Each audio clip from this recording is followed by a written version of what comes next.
ফেসবুকে content monetization setup পাওয়ার পর গুরুত্বপূর্ণ 5টি কাজ যা আপনাকে অবশ্যই করতে হবে।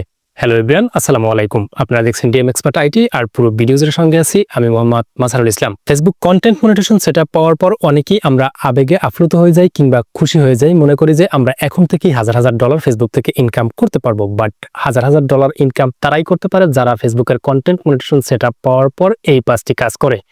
তাই আজকের এই ভিডিওতে আমি আপনাদেরকে একদম ক্লিয়ারলি স্টেপ বাই স্টেপ এই 5টি কাজ সম্পর্কে একদম ক্লিয়ারলি আইডিয়া দিয়ে দেবো এবং কোন প্রসেসে এই 5টি কাজ করলে আপনার কন্টেন্ট মনিটাইজেশন সেটআপ পাওয়ার পর সেটা হবে আপনার জন্য, আপনার কন্টেন্ট ক্রিয়েশন লাইফে এই কন্টেন্ট মনিটাইজেশনটা হবে আপনার জন্য একটি good luck.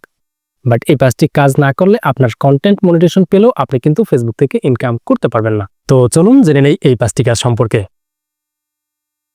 Content monetization setup আসার পর আমাদের প্রথম কাজ হচ্ছে যে আমাদের পে আউটটাকে সেটআপ করতে হবে। আর পে আউট সেটআপ করার জন্য আমাদের ব্যাংক এবং পেমেন্ট সেটআপ করতে হয়। তো এজন্য আমাদের গুরুত্বপূর্ণ কিছু বিষয় জানা উচিত। যেমন প্রথমত আমাদের কিন্তু পে আউট সেটআপ করার জন্য আমাদের 3টি ডকুমেন্টস থাকতে হবে। প্রথমত আমাদের একটি এনআইডি কার্ড, একটি ব্যাংক অ্যাকাউন্ট, একটি টিন সার্টিফিকেট। এই 3টা ডকুমেন্ট থাকলেই কিন্তু আমরা ফেসবুকের কন্টেন্ট মনিটাইজেশন সেটআপ আসলে পে আউট সেটআপ করতে পারবো। কিন্তু পে আউট সেটআপ করতে গিয়ে অধিকাংশ ক্রিয়েটররাই ভুল করে থাকে এবং এই ভুল করার কারণে কিন্তু তারা ফেসবুক থেকে ইনকাম করলে আদৌ তারা তাদের ব্যাংক অবধি কিংবা তাদের হাতে তাদের টাকাগুলো আনতে পারবে না। তো যে কারণে অবশ্যই কিছু গুরুত্বপূর্ণ নোটস আপনাদের জেনে নেওয়া উচিত। যেমন আপনি যখন আপনার কন্টেন্ট মনিটাইজেশন সেটআপ আসার পর পে আউট সেটআপ দিবেন, তখন অবশ্যই আপনি যে কাজটি করবেন, আপনি একই নামের ব্যক্তির নামে আপনার সবগুলো ডকুমেন্ট রাখবেন। অর্থাৎ আপনি যার এনআইডি কার্ড দিয়ে আপনি পে আউট সেটআপ করবেন তার নামে ব্যাংক অ্যাকাউন্ট খুলবেন, তার এনআইডি কার্ড দিয়ে আপনি টিন সার্টিফিকেট খুলবেন। এক্ষেত্রে অনেকেই ভুল করে থাকেন যে দেখা যায় অনেকের এনআইডি কার্ড থাকে না, তারা দেখা যায় তাদের রিলেটিভ অথবা বাবা বা মায়ের নামে একটি ব্যাংক অ্যাকাউন্ট খোলে এবং দেখা যায় এই ব্যাংক অ্যাকাউন্টটা থাকে তাদের বাবা মায়ের নামে, বাকি সকল ইনফরমেশন তাদের নামে থাকে। দেখুন, এটা করা যাবে না। আপনি যদি ফেসবুকের পে আউট সেটআপ করার সময় আপনার যদি নিজের কোনো এনআইডি কার্ড না থেকে থাকে, সেক্ষেত্রে আপনি আপনার রিলেটিভ যার এনআইডি কার্ড দিয়ে ব্যাংক অ্যাকাউন্ট খুলবেন তার নামে অবশ্যই আপনি টিন সার্টিফিকেট খুলবেন এবং তার এনআইডি কার্ডের ইনফরমেশনগুলোই আপনি পে আউটে দিবেন। এক্ষেত্রে আপনাকে সতর্কতার সাথে আপনার পে আউটটাকে সেট আপ করতে হবে, কারণ আপনার পে আউটের সকল ডকুমেন্টস ইনফরমেশন সবই কিন্তু একই ব্যক্তির নামে হতে হবে। যদি কোনো ডকুমেন্টস বা কোনো ইনফরমেশন মিস হয়, সেক্ষেত্রে কিন্তু পরবর্তীতে আপনার পে আউট অ্যাকাউন্টটাকে রেস্ট্রিক্টেড করে দিবে।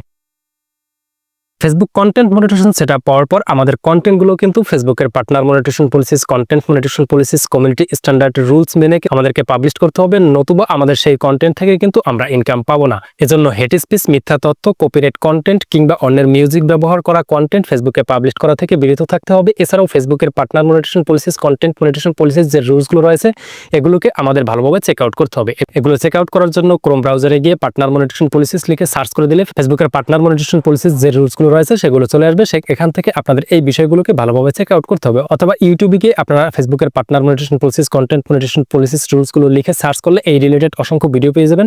সেই ভিডিওগুলোকে দেখে আপনাকে অবশ্যই আপনার কন্টেন্ট, কোন ধরনের কন্টেন্ট ফেসবুকে পাবলিশ করা যাবে, কোন ধরনের কন্টেন্ট পাবলিশ করা যাবে না, এই বিষয়ে আপনাকে অবশ্যই প্রপার নলেজ রাখতেই হবে।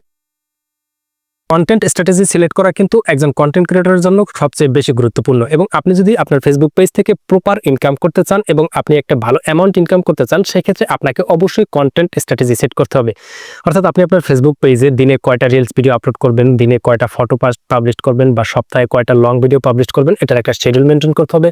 পাশাপাশি আরেকটা বিষয় আপনাকে অবশ্যই খেয়াল রাখতে হবে, সেটা হচ্ছে যে আপনাকে একটা নিশ সিলেক্ট করে প্রতিনিয়ত একই নিশের উপরে কন্টেন্ট পাবলিশ করতে হবে এবং আপনার কন্টেন্ট স্ট্র্যাটেজি সেট করার বিষয়ে আপনাকে খেয়াল রাখতে হবে আপনি দিনের মধ্যে কখন বা কোন সময় রিলস পাবলিশ করবেন, কোন সময় ফটো পাবলিশ করবেন। এটার জন্য আপনাকে একটি কন্টেন্ট স্ট্র্যাটেজি প্ল্যান করে রাখতে হবে এবং সেই প্ল্যান অনুযায়ী আপনাকে প্রতিনিয়ত কন্টেন্ট পাবলিশ করতে হবে। অডিয়েন্স এঙ্গেজমেন্ট না বাড়ানো গেলে আপনার কন্টেন্ট কখনো ভাইরাল করতে পারবেন না। এজন্য আপনার অডিয়েন্স এঙ্গেজমেন্ট বাড়াতে হবে। আর অডিয়েন্স এঙ্গেজমেন্ট বাড়ানোর জন্য আপনার কন্টেন্টে যদি কেউ কমেন্ট করে ইনস্ট্যান্ট রিপ্লাই দিতে হবে, পাশাপাশি আপনাকে কেউ মেসেজ করলেও কিন্তু ইনস্ট্যান্ট রিপ্লাই দেওয়ার চেষ্টা করতে হবে এবং চেষ্টা করতে হবে সপ্তাহে 1টি বা 2টি লাইভ করার মাধ্যমে আপনার অডিয়েন্সদের সাথে একটা কমিউনিকেশন বাড়ানোর, যাতে করে আপনি সরাসরি আপনার অডিয়েন্সদের সাথে কথা বলতে পারেন এবং তাদের প্রশ্নের উত্তর নিতে পারেন। এছাড়াও আপনার নিশ রিলেটেড বিভিন্ন গ্রুপে জয়েন হয়ে আপনি ওই গ্রুপের সদস্যদের সাথেও কিন্তু এঙ্গেজমেন্ট বাড়াতে পারেন। কেউ পোস্ট করলে সেই তাদের পোস্টে কমেন্ট করার মাধ্যমে এবং আপনার যদি কোনো বিষয় জানা থাকে সেই জানা বিষয়টাকে আপনি গ্রুপে পোস্ট করার মাধ্যমেও কিন্তু আপনি তার অডিয়েন্সের সাথে, বিভিন্ন অডিয়েন্সের সাথে আপনি এঙ্গেজমেন্ট বাড়াতে পারেন। ফেসবুক ইনসাইট চেক করা কিন্তু খুবই গুরুত্বপূর্ণ একটা বিষয়। আপনি আপনার কন্টেন্ট প্রতিনিয়ত পাবলিশ করলেন, আপনার কোন কন্টেন্টটিতে বেশি ভিউজ আসলো, কোন কন্টেন্টটিতে আপনার কম ভিউজ আসলো, কোন কন্টেন্টটি দর্শকরা বেশি দেখছে, কোন কন্টেন্টটিতে বেশি অডিয়েন্সটা এঙ্গেজমেন্ট হচ্ছে, এই বিষয়গুলোকে আপনাকে অ্যানালাইসিস করতে হবে এবং এই বিষয়গুলোকে অ্যানালাইসিস করার মাধ্যমে আপনার যেই কন্টেন্টটিতে বেশি রিচ আসবে বা অডিয়েন্সটা বেশি এঙ্গেজমেন্ট হবে সেই কন্টেন্ট রিলেটেড বা সেই রিলেটেড কন্টেন্ট আপনাকে পাবলিশ করতে হবে এবং ইনসাইট চেক করার মাধ্যমে আপনি জানতে পারবেন আপনার ফটোতে বেশি ভিউজ হচ্ছে না রিলসে বেশি ভিউজ হচ্ছে নাকি লং ভিডিওতে বেশি ভিউজ হচ্ছে।